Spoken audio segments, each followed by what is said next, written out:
Kemudian ini pembelajaran apa ini nanti yang akan diterapkan di kelas? Yang saya terapkan di sini pembelajaran berdiferensial. Pembelajaran berdiferensiasi ya, jadi sesuai dengan kebutuhan siswa ya. Benar. Gitu ya. Kemudian sebelum praktek nih di kelas ada beberapa pertanyaan nih yang akan saya ajukan ke Bu Siti. Siap ya? Siap, insya Allah. Ya baiklah. Jadi yang pertama sebelum melaksanakan pembelajaran di kelas, saya pengen tahu nih apa sih tujuan pembelajarannya, apa yang akan dicapainya nanti. Di sini kan pembelajaran IPA sebenarnya ada 3 tujuan yang mau saya capai pembelajaran hari ini. Yang pertama itu peserta didik tuh bisa mengidentifikasi kegiatan ekonomi mencakup dari produksi, distribusi, dan konsumsi dari kehidupan sehari-hari. Yang kedua, melalui diskusi peserta didik dengan guru dan saya, peserta didik dapat memberikan contoh dari macam-macam kegiatan ekonomi. Yang ketiga, melalui diskusi dan pengerjaan LKPD, peserta didik dapat menyelesaikan soal dari yang diberikan. Oh ya, jadi itu tujuannya ya. Ada 2 ya tujuan pembelajarannya ya.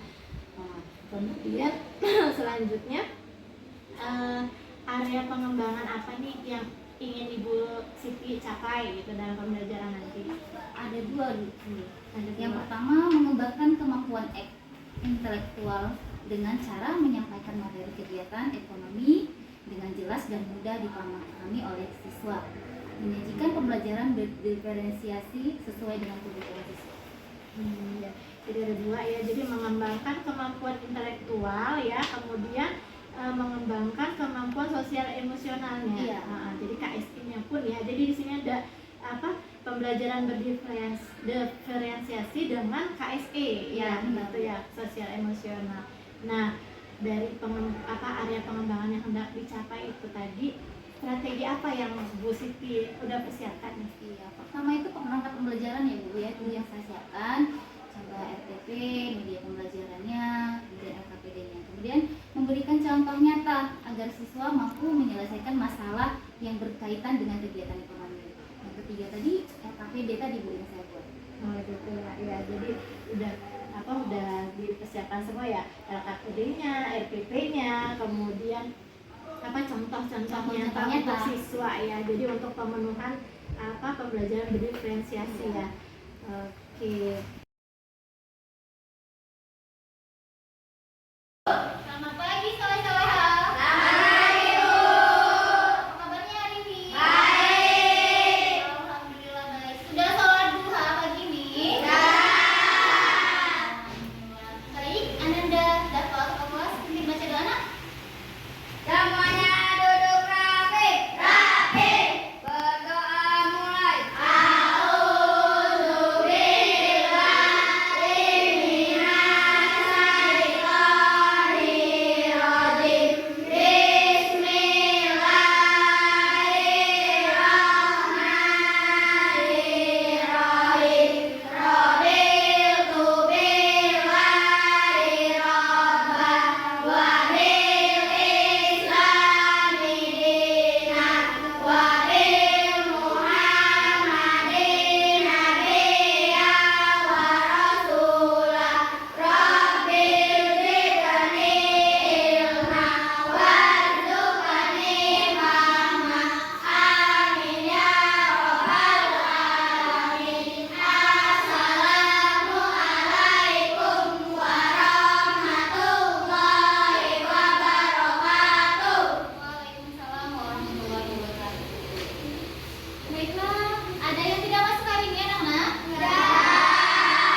Baju itu kebutuhan apa? Siapa yang tahu?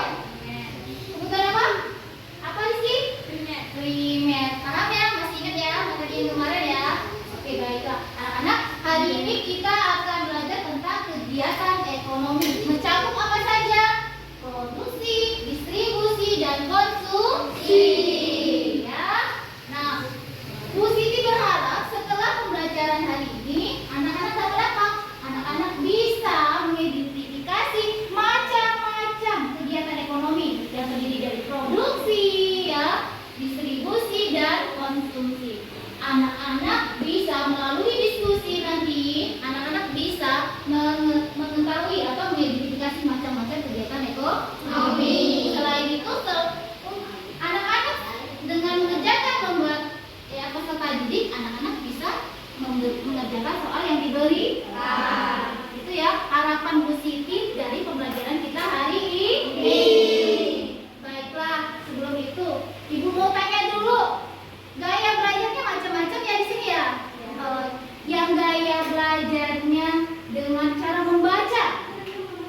Sebelah sini membaca ya. Hobinya membaca nggak ya? Ya Rizky, Gadis. Kalau yang dengan YouTube atau dengan melihat video pembelajaran, yang mana?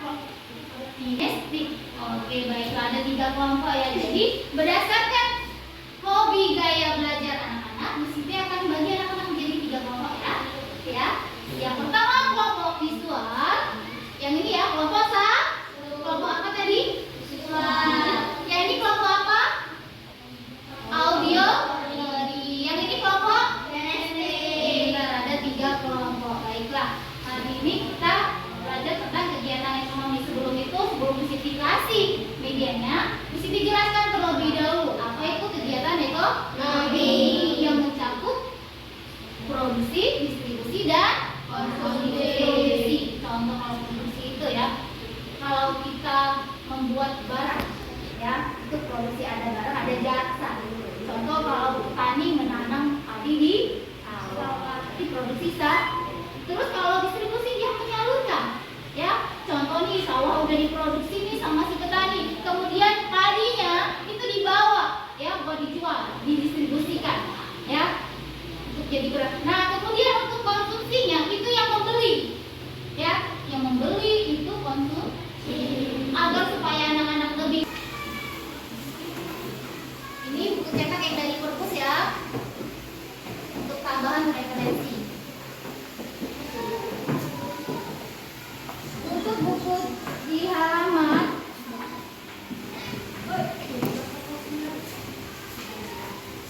di halaman 119 ya, bisa kalian baca dulu untuk pengertian distribusi, konsumsi, sama produksi ya. Biologi, kalian perhatikan materi yang ada di YouTube ya, sudah bersih.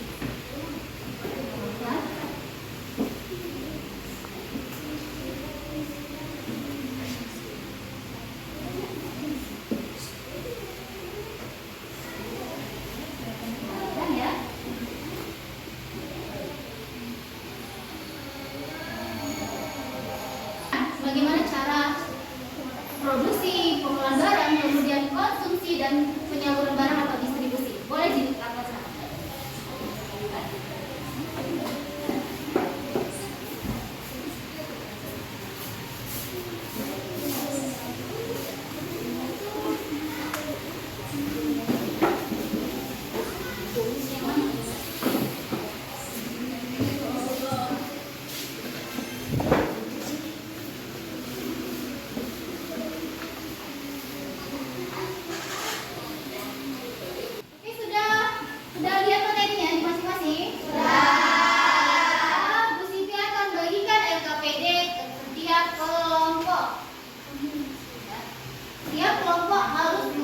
LKPD-nya ya.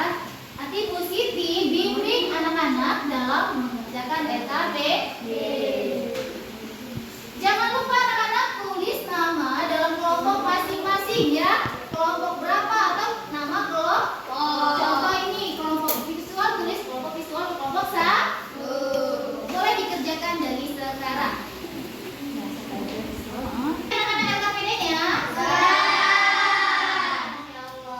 Biasa, baiklah untuk kegiatan selanjutnya yang akan mempresentasikan hasil pekerjaannya di depan kelas. Untuk kelompok pertama yang mau maju, Bu Siti tanya dulu kelompok mana yang mau maju, tunjuk tangan. Kelompok 1, kelompok 2, 3 nggak berani. Ya udah kelompok 1 dulu yang maju ya. Kelompok 1 boleh maju dulu. Assalamualaikum warahmatullahi wabarakatuh. Waalaikumsalam warahmatullahi wabarakatuh. Kami dari kelompok 1 Biswa yang beranggota saya Enda, saya Rizky Aska, berdasarkan nomor di atas jelaskan pengertian dan kegiatan kegiatan berarti bertujuan menghasilkan atau menambah nilai guna barang dan jasa.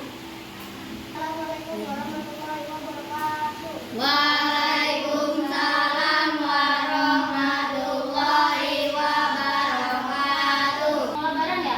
Sama nggak jawabannya? Sama? Oke, benar. Tepuk tangan buat kelompok 1. Mana yang mau maju? Ibu. Coba duduk rapi. Yang paling rapi yang maju duluan. Oke, kelompok 2 yang paling rapi. Kelompok 2 dulu yang maju ya. Assalamualaikum warahmatullahi wabarakatuh. Waalaikumsalam warahmatullahi wabarakatuh. Kami dari kelompok auditori yang merupakan saya sendiri. Siapa?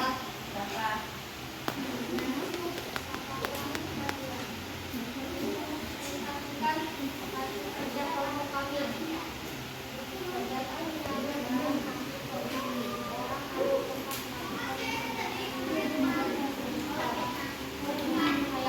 Wassalamualaikum warahmatullahi wabarakatuh. Waalaikumsalam warahmatullahi wabarakatuh. Ini kan kelompok distribusi ya? Apa kegiatan distribusi tadi?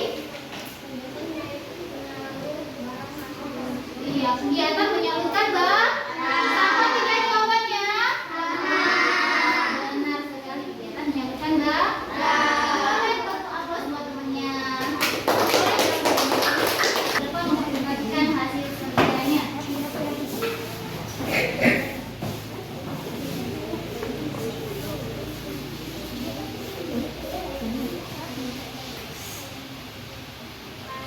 Assalamualaikum warahmatullahi wabarakatuh.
Kalau mau auditor juga dia bisa kerja ya.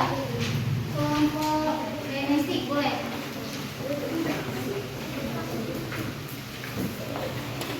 Ini boleh maju ke depan ya, dikumpulkan ke depan gambar evaluasinya.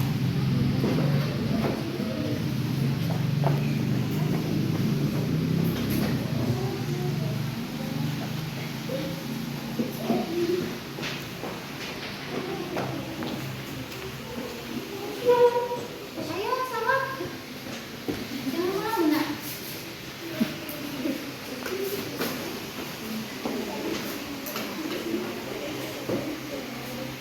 Baiklah, untuk LKPD-nya ya sudah Bu Siti nilai. Untuk kelompok visual mendapatkan nilai 90. Tepuk tangan buat ya.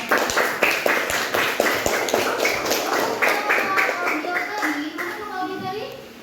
Iya, nilainya 85. Ada yang smart ya, gitu ya. Nggak apa-apa. Udah bagus. Untuk kelompok kinestik itu mendapatkan nilai 90.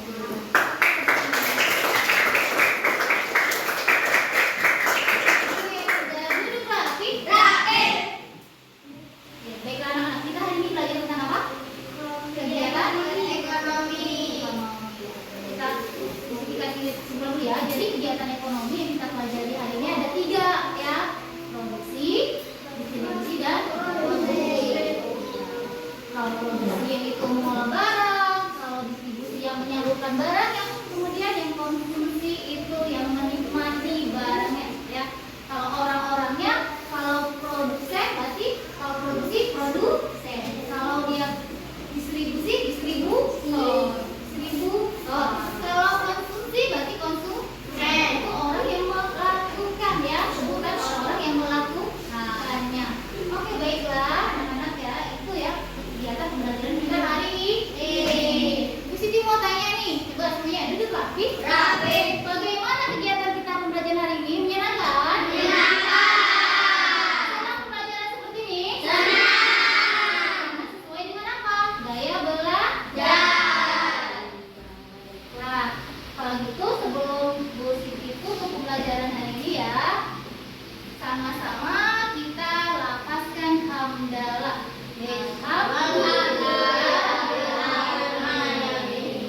Nah, dipimpin Semuanya duduk rapi. Berdoa mulai.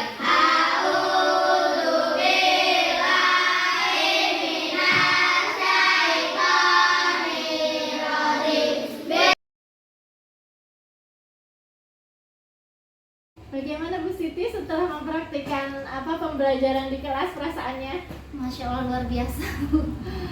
Luar biasa ya. Luar biasa. Gimana nih? Udah lega atau Udah. udah lega atau masih deg-deg nih? Nah, lumayan Bu, cemberaduk. Cemberaduk ya. Lebih leganya sih. Ya, alhamdulillah ya sudah selesai ya kita Bu Siti mempraktekkan pembelajaran berdiferensiasinya dan KSE-nya di kelas tadi, kemudian anak-anak juga semangat seperti Bu Siti ya, semangat ya, luar biasa gitu. Nah, sekarang ini saya akan melakukan percakapan pasca observasi ya. Jadi tadi setelah saya observasi di kelas ada beberapa catatan nih gitu kan yang saya temukan nih selama pembelajaran. Nah, ini untuk kita sumbang saran lah ya gitu ya untuk Bu Siti. Nah, sebelum itu saya mau tanya nih tujuan dari percakapan kita ini ya, pasca observasi setelah pembelajaran di kelas. Menurut itu tujuan kita ini apa? Yang pertama itu untuk refleksi dulu ya, refleksi dulu apakah pembelajaran tadi berjalan dengan baik atau tidaknya. Kemudian Kan ini supervisi ya, supervisi ya, itu tadi ya untuk refleksi, kemudian itu tadi untuk mendapatkan tim umpan ya, umpan balik ya dari pembelajaran Bu Siti di kelas ya. Inilah tujuan observasi kita ya. Kemudian apakah pembelajaran tadi di kelas itu sudah sesuai nih dengan RPP yang Bu Siti buat gitu menurut Bu Siti? Alhamdulillah sudah sesuai Bu. Sudah sesuai ya, alhamdulillah ya, biarpun ya tadi ya masih ada beberapa kendala ya, kendala yang dihadapi gitu. Nah, kendala yang dirasakan Bu Siti apa saja, coba bisa Ibu Siti ungkapkan gitu selama proses pembelajaran tadi? Ketika pembelajaran yang di kelompok 3 ya Bu ya, kinestik itu nyata ya. Untuk pembagian itu anak-anak saya rasa mereka terlalu, mungkin itu luar biasa overnya ya Bu ya. Kadang-kadang mereka cicilannya itu ada yang mereka lebih terkesan seperti main-main, tapi setidaknya mereka masih belajar dengan sungguh-sungguh itu ya. Iya, jadi kesannya ya, karena Iya. kinestetik itu ya mereka melakukan gitu ya, melakukan langsung, jadi seperti main, tapi Iya. padahal mereka belajar Belajar, gitu belajar. ya, tapi tetap dapat ilmunya gitu, biarpun hanya sekedar tampilannya kan jangan dilihat dari tampilan gitu ya. Ya, benar itu. Terus kemudian untuk rencana selanjutnya nih, itu kan dari kendala itu pasti kan untuk kedepannya Bu Siti ada nih untuk mengatasi kendala itu tadi. Bu Siti bagaimana? Nah, untuk secara keseluruhan ya Bu ya, untuk mengatasi kendala yang saya hadapi itu melihat kembali ke depan itu strategi apa yang mau saya lakukan dari model-model pembelajarannya, walaupun di sini pembelajaran berdiferensial ya Bu, tidak mencakup lebih, nanti banyak metode-metode juga yang harus diterapkan di pembelajaran berdiferensial ini, mungkin ke situ Bu, nanti ke metode pembelajarannya. Jadi ke metode pembelajarannya ya. Jadi anak-anak lebih aktif lagi walaupun mereka terbagi menjadi beberapa kelompok sesuai dengan kebutuhan anak atau minat belajarannya. Ya, jadi lebih mengembangkan metode pembelajarannya jadi sesuai dengan kebutuhan itu tadi ya. Jadi kalau misalnya yang kinestetik metodenya kalau yang seperti audiovisual metodenya dengan video pembelajaran gitu kan. Terus yang yang kinestetik dengan melakukan langsung gitu seperti pengamatan ataupun percobaan, sehingga mereka dapat mengetahui langsung gitu ya fungsi dari pembelajaran itu tadi, tujuannya ya, sehingga tercapai. Nah, selanjutnya tanggung jawab Ibu nih itu ya ke depannya gitu kan, dalam pelaksanaan pembelajaran selanjutnya gimana? Mungkin lebih bagus lagi Bu, karena belajar dari yang sudah yang pernah saya terapkan dari kelas pembelajaran berdiferensial itu, berarti tanggung jawab kedepannya harus lebih baik lagi daripada yang dilaksanakan hari ini. Baiklah. Nah, itu tadi ya, jadi untuk tindak lanjutnya menggunakan dengan Komunikasi Bu. komunikasi ya, komunikasi antar siswa gitu ya. Jadi prioritas dalam pembelajaran. Oke, baiklah ya Bu Siti. Terima kasih banyak nih ya atas percakapan kita nih gitu ya. Jadi dari percakapan kita ini apa aja nih yang udah Ibu Siti dapatkan? Pertama tadi refleksi lagi ya, tujuan kita melaksanakan pembelajaran di kelas itu apa, kemudian kalau terjadi hambatan ketika pembelajaran itu apa aja yang harus kita sikapi dari hambatan tersebut itu kedepannya lebih baik. Kemudian untuk meningkatkan pembelajaran di kelas apalagi yang harus kita tingkatkan, kemudian untuk tanggung jawab sebagai guru. Ya, jadi untuk rencana tindak lanjut benar-benar difokuskan kembali ya. Gitu ya. Begitupun refleksi tadi ya.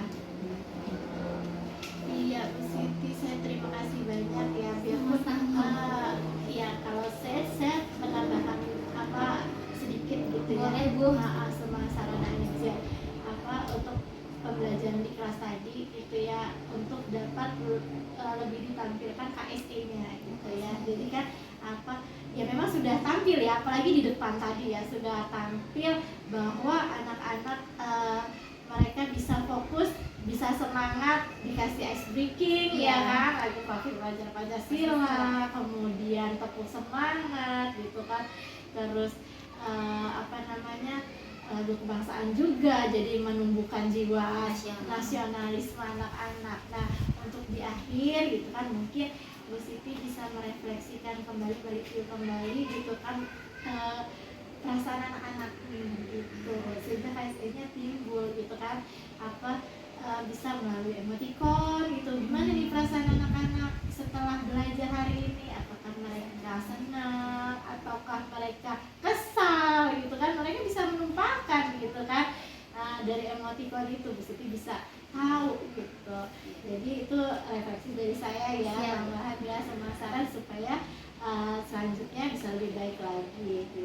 Terima kasih Bu. Ya, baiklah Bu Siti ya, terima kasih. Mudah-mudahan selanjutnya bisa dapat lebih baik lagi sesuai ya dengan harapan Bu Siti, harapan saya juga. Kemudian kita juga bisa berbagi praktik baik dengan teman-teman rekan sejawat lainnya gitu kan, sehingga pembelajaran anak-anak ini akan sesuai dengan kebutuhan mereka ya, sesuai dengan minat mereka gitu. Jadi pembelajaran itu berpihak kepada mereka. Jadi pembelajarannya senang, anak-anak senang, gurunya senang gitu ya. Udah itu jadi tujuan pembelajaran dapat tercapai dengan baik gitu. Makanya Bu Siti terima kasih. Sama-sama, Bu. Wassalamualaikum Terima kasih juga. warahmatullahi wabarakatuh. Waalaikumsalam warahmatullahi wabarakatuh. Jadi tadi ada beberapa hal yang saya ingin tambahkan, itu adalah tentang visual. Visual itu anak-anak membaca, bisa juga melalui video, itu visual. Yang tidak langsung. Kalau auditori itu mendengar, ya, jadi mendengar. Jadi bedanya adalah kalau di visual itu dia melihat, kalau dia di auditori dia mendengar. Jadi mungkin kita bisa berikan dia contoh itu. Ada percakapan, kemudian kita minta untuk listening ya, mendengarkan. Kemudian kalau untuk kinestetik memang dia praktik baik, karena biasanya anak-anak yang seperti ini contoh konkretnya ya dibuat permainan.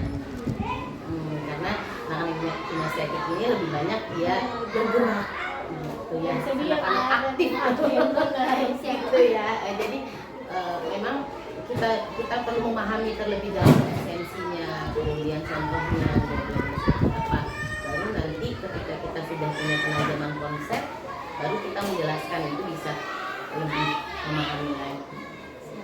Dan yang saya salut sama ibu ya, bahwa ibu sudah mulai memahami bahwa guru itu bukan satu-satunya sumber ilmu. Iya benar gak?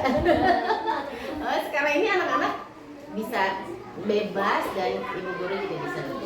Oke, keren banget Ibu Siti, terima kasih. Salam sehat untuk kita semua, salam bahagia ya. Betul.